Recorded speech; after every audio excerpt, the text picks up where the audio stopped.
சொந்த நாட்டை விட்டு வெளியேறுவது. நபி ஸல்லல்லாஹு அலைஹி வஸல்லம் அவர்கள் வல் ஹிஜ்ரத்து யஹ்திமு மா கான கப்லஹா, ஹிஜ்ரத் என்பது அதற்கு முன்னால் நிகழ்ந்த எல்லா பாவங்களையும் அழித்து விடும் என்கிறார்கள். ஹிஜ்ரத்திற்கு ஏன் இவ்வளவு பெரிய உயர்வு? காரணம் அது உணர்வுகள் சம்பந்தப்பட்டது. ஏனென்று சொன்னால் சொந்த நாட்டை பிரிய யாரும் விரும்ப மாட்டார்கள், சொந்த ஊரை பிரிய யாரும் விரும்ப மாட்டார்கள். வாடகை வீடு எடுத்தாவது சொந்த ஊரில் இருப்பதற்கு பிரியப்படுவார்களே தவிர சொந்த ஊரை விட்டு யாரும் வெளியேற விரும்ப மாட்டார். எனவே தான் அந்த உணர்வுகள் காயப்படுகிறது அல்லவா, அதற்காக வேண்டி அல்லாஹ் தஆலா அவ்வளவு பெரிய சிறப்புகளை கொடுக்கிறான். கண்ணியத்திற்குரியவர்களே, ரசூலுல்லாஹி ஸல்லல்லாஹு அலைஹி வஸல்லம் அவர்கள் சொந்த நாட்டை நேசித்ததனுடைய அளவை அதை விட்டு வெளியேறுகின்ற பொழுது வார்த்தைகளால் வெளிப்படுத்துகிறார்கள். மதீனாவிற்கு சென்ற பொழுதும் கூட நபி ஸல்லல்லாஹு அலைஹி வஸல்லம் அவர்களால் மக்காவின் மீது இருந்த பாசத்தை வெளிப்படுத்தாமல் இருக்க முடியவில்லை. மதீனாவிற்கு சென்ற சமயத்தில் அவருடைய உடல்நிலை கொஞ்சம் சரியில்லாமல் சென்றது. அபூபக்கர் சித்தீக் ரலியல்லாஹுடைய உடல்நிலை சரியில்லாமல் போனது. சில நோய்கள் பரவ ஆரம்பித்தன. அந்த சமயத்திலே ரசூலுல்லாஹி ஸல்லல்லாஹு அலைஹி வஸல்லம் அவர்கள் இப்படி அல்லாஹ்விடத்திலே சொன்னார்கள், யா அல்லாஹ், இந்த காபிர்களை, இந்த குறைஷிகளை நீ லானத் செய்வாயாக, அவர்களை சபிப்பாயாக, எங்களுடைய ஊர்களை விட்டு இந்த நோய் முடிந்த ஊருக்கு அனுப்பி வைத்து விட்டார்கள். வார்த்தைகள் இப்படியே வருகிறது.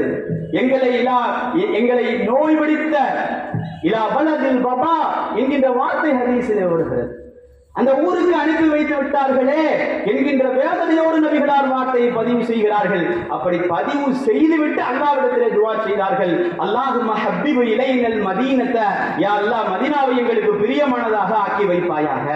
காரணம், மக்காவிலிருந்து பிரிந்து வந்த அந்த சஹாபிகளுக்கு மதீனாவின் மீது பாசம் இல்லாமல் போய்விடக் கூடாது என்பதற்காக அல்லாஹும்ம ஹப்பிபு இலைனல் மதீனத கஹுப்பினா மக்கா அவ் அஷத்து, மக்காவை நாங்கள் பிரியப்படுவதை போல அல்லது அதை விடவும் அதிகமாக மதீனாவின் மீது பிரியத்தை உடைய மனதிலே போட்டு வருவாயாக என்று ரசூலுல்லாஹி ஸல்லல்லாஹு அலைஹி வஸல்லம் அவர்கள் துஆ செய்கிறார்கள். கண்ணியத்திற்குரியவர்களே, நபி ஸல்லல்லாஹு அலைஹி வஸல்லம் அவர்களுக்கு மக்காவின் மீது இருந்த பிரியம், அதாவது தன் சொந்த ஊர், தான் பிறந்த மண், தான் பிறந்த தேசம், அதன் மீது உண்டான பிரியத்தை இந்த ஒட்டுமொத்த உலகத்திற்கும் சொல்லி காட்டுகிறார்கள். உங்களுக்கும் உங்களுடைய பிறந்த தேசத்தின் மீது பாசம் இருக்க வேண்டும் என்பதற்காக நபிகளாருடைய இந்த வேதனையை அல்லாஹ் தஆலா ஆறுதல் கூறும் மூலமாக இப்படி ஆயத்தை இறக்கி வைத்தான்.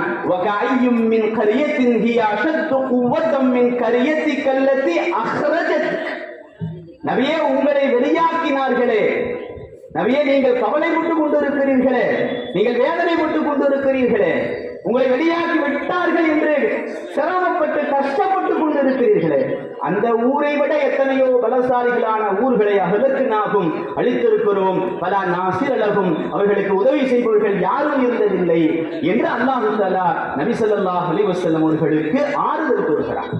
கண்ணியத்திற்குரியவர்களே, தன்னுடைய தாய் நாட்டை, தன்னுடைய தேசத்தை, தான் பிறந்த ஊரை, மண்ணை நேசிப்பது என்பது குர்ஆனுடைய இன்னொரு ஆயத்தின்படி உயிருக்கு சமமானது.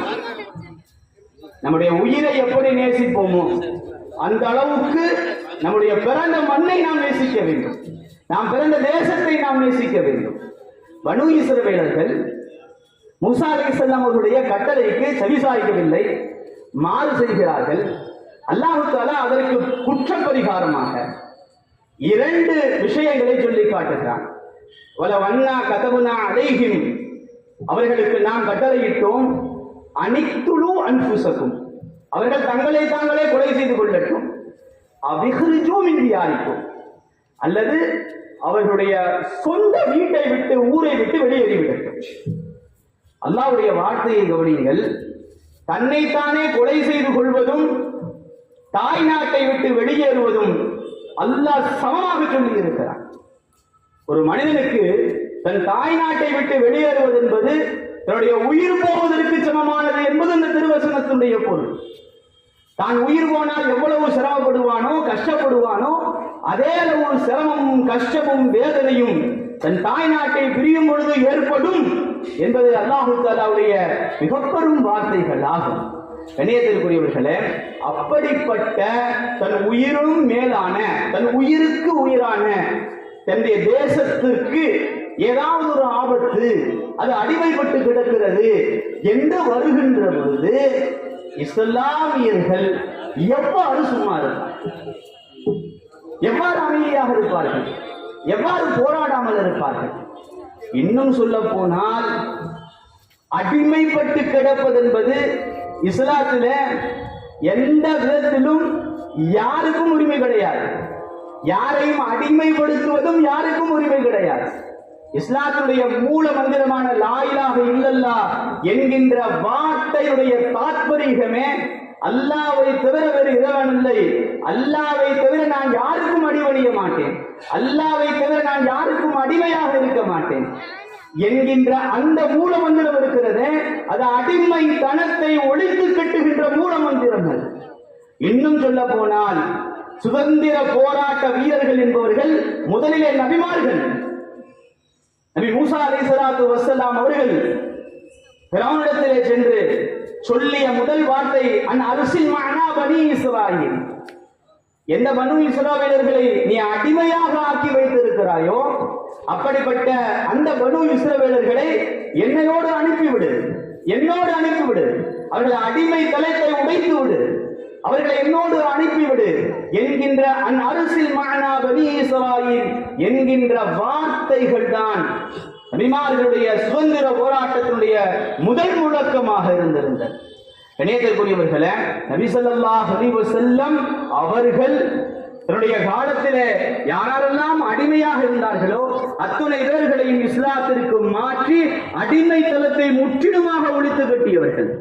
அபூதர் ரலியல்லாஹு தஆலா அன்ஹு ஒரு சமயம் பிலால் ரலியல்லாஹு தஆலா அன்ஹுவை பார்த்து, பிலால் ரலியல்லாஹு தஆலா அன்ஹு கருப்பினத்தை சார்ந்தவர்கள், உடைய தாயார் கருப்பினத்தை சார்ந்தவர்கள், ஒரு சமயம் கருப்பின தாயினுடைய மகனே என்று சொல்லிவிட்டார்கள். பிலால் ரலியல்லாஹு தஆலா அன்ஹு சங்கடப்பட்டவர்களாக நபிகளாரிடத்திலே வந்து, யா ரசூலல்லாஹ், அபூதர் இப்படி ஒரு வார்த்தையை சொல்லிவிட்டார் என்று சொன்ன உடனே அபூதரை வரவழைத்தார்கள். வரவழைத்து கடுமையான ஒரு வார்த்தையை சொன்னார்கள். அபூதரே, நீ இன்னும் மடத்தனமான காலத்திலே வாழ்ந்த வாழ்க்கை இன்னும் வாழ்ந்து கொண்டிருக்கிறீரா? மடத்தனமான காலத்துடைய செயல்கள் எல்லாம் இடத்துல இன்னும் குடிகொண்டு இருக்கின்றன. அவைகள் எல்லாம் அடித்து நொறுக்கப்பட்டு விட்டது. நபி ஸல்லல்லாஹு அலைஹி வஸல்லம் அவர்கள் ஹஜ்ஜத்துல் விதாவிலே கடைசியாக செய்த பிரகடனம், எந்தவித அரபிக்கும் எந்தவித அஜமியும் விட எந்த சிறப்பும் இல்லை, எந்தவித அஜமிக்கும் அரபி அல்லாதவர்களுக்கும் அரபிகளை விட எந்த சிறப்பும் இல்லை, எந்த சிவப்பானவருக்கும் கருப்பானவரை விட எந்த சிறப்பும் இல்லை, எந்த கருப்பானவருக்கும் எந்த சிறப்பானவரை விட எந்த சிறப்பும் இல்லை, அனைவர்களும் சமம், யாருக்கும் யாரும் இங்கு அடிமை கிடையாது. ஒளியால், நிறத்தால், இனத்தால் யாரும் யாருக்கும் அடிமை கிடையாது. நபிகளாருடைய பெரும் பிரகடனம் அது. அடிமை துறை, அடிமை முறை என்பது முற்றிலுமாக ஒழிக்கப்பட வேண்டியது என்பது நபிகளாருடைய பெரும் கனவு. இணையத்திற்குரியவர்களே, அப்படியான ஒரு சூழல் தான் யாருக்கும் நாம் அடிமைப்பட்டு கிடக்க கூடாது என்று மார்க்கமும் நமக்கு கற்றுத்தருவதால் தான் தேசத்தை நேசிக்க வேண்டும், யாருக்கும் அடிமைப்பட்டு கிடக்க கூடாது என்கின்ற பெரும் வார்த்தைகளுக்கு சொந்தக்காரர்களான, பெரும் நோக்கங்களுக்கு சொந்தக்காரர்களான இஸ்லாமியர்கள் எப்படி நாட்டிற்கு ஒரு சிரமம், நாட்டிற்கு ஒரு கஷ்டம், நாட்டில் இருப்பவர்கள் அடிமைப்பட்டு கிடக்கிறார்கள் என்கின்ற பொழுது அமைதியாக இருந்திருப்பார்கள். இணையத்திற்குரியவர்களே, 1916 பாலகங்காதர திலகர் என்பவர் தான் முதலாக சுதந்திரம் என்பது என்னுடைய பிறப்புரிமை, freedom is my birth right, சுதந்திரம் என்பது என்னுடைய பிறப்புரிமை என்று 1916 இந்த முழக்கத்தை வெளியிடுகிறார். இந்தியாவிற்கு வேண்டுமானால் பாலகங்காதர திலகருடைய அந்த முழக்கம் புதிதாக இருந்திருக்கலாம். ஆனால் 5ஆம் நூற்றாண்டிலேயே உமர் ரலியல்லாஹு தஆலா அவர்கள் அந்த முழக்கத்தை முன்மொழிந்து விட்டார்கள். எகிப்தினுடைய ஆளுநராக அம்ர் இப்னு ஆஸ் ரலியல்லாஹு தஆலா அவர்களை நியமித்திருந்தார்கள். ஒரு சமயம் எகிப்தில் ஒரு ஒட்டக போட்டி ஒன்று நடக்கிறது.